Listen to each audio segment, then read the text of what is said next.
Makadi mama. Ndipo makadiyo. Chii chamuri kuchema nacho? Mwana wangu atambura mbereko. Mwana wenyu atambura mbereko? Chokwadi. Ari South Africa izvozvo. Ari kupi? Ari kuJoseph, ari South Africa. Alright, munongoti mwana wenyu atambura mbereko akaroorwa rini? Akaroorwa last year mbatochata. Saka last year mbereko yatoramba.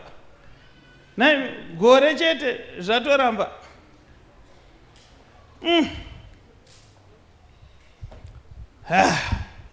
Ini ndiri kunzi imi muri kuti mwana wenyu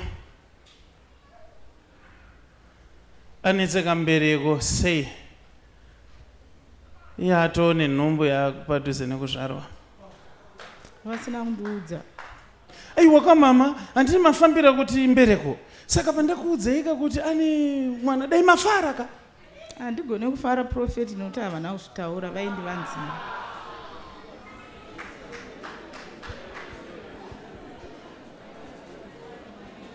Saka ima hamusi kuziva here kuti wai vasina kukuudzaini? Handizivi. Iwe muroi chenjera. Bata gondwa chenjera.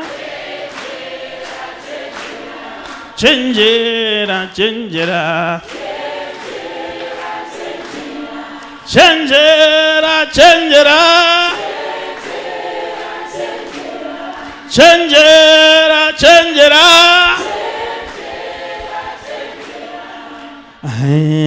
Chenjera. Chenjera. Ndiri kuoneswa ini vana ava vakaregedza kukuudzai deliberately. Vari kutokunzvengai kuti musazive kuti vane vana. Ini ndatoita musikanzwa kuti ane nhumbu. Ndatoita musikanzwa vanga vasina urongo hwekukuudzai. Chikonzero chiri kusaka vadaro inyaya yekuti mune mumwe mwana ari kuUK akakuudzai kuti mama ndazvitakura. Achipedza kukuudzai haana kuita 2 weeks akabva aita miscarriage.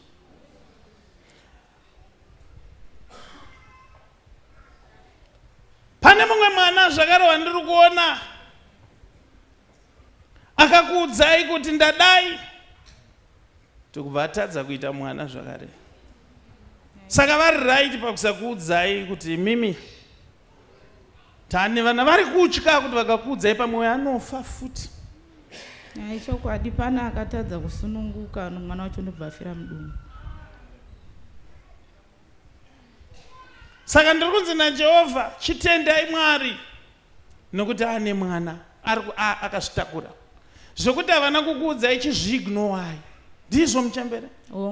Nokuti ndaramba ndakakutarisai.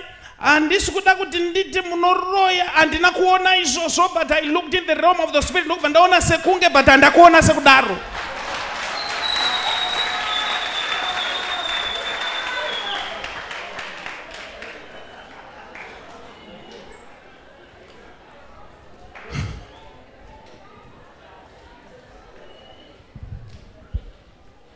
Simudzai maoko. Iti Mwari. Mwari. Vana vangu. Vana vangu. Ngavaitewo vana. Ngavaitewo vana. Kana paine mhepo. Kana paine mhepo. Inovatadza kubata vana. Inovatadza kubata vana. Ngazvidzokere. Ngazvidzokere. Hazvina mhosva ishamwari. Hazvina mhosva ishamwari. Hazvina mhosva iyama. Hazvina mhosva iyama. Hazvina mhosva ndini. Hazvina mhosva ndini. Ngazvidzokere. Ngazvidzokere. You are free and I.